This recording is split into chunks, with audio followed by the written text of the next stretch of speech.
పని. ఇవన్నీ ఎందుకు చేస్తా ఉన్నారు? ఇవన్నీ ఇప్పటికీ గత ప్రభుత్వ హయాంలో అనేక దఫాలు చర్చలు జరిగినాయి. మనకి చర్చలు జరుపుతారు, హామీలు ఇస్తారు, నెరవేర్చే పని చేయరు. 14 సంఘాల లోపు ఉన్నటువంటి వీఓలకి జీతం వచ్చే పరిస్థితి లేదు. కొత్తగా ఏర్పాటు చేసినటువంటి వీఓలకి వేతనాలు ఇచ్చే పరిస్థితి లేదు. మధ్యలో గ్రేడింగ్ విధానం తీసుకొచ్చారు.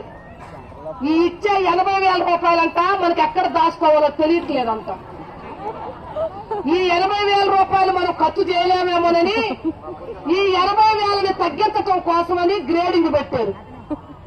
8,000కి 80,000 రూపాయలలాగా ఫీల్ అయిపోయి ప్రభుత్వం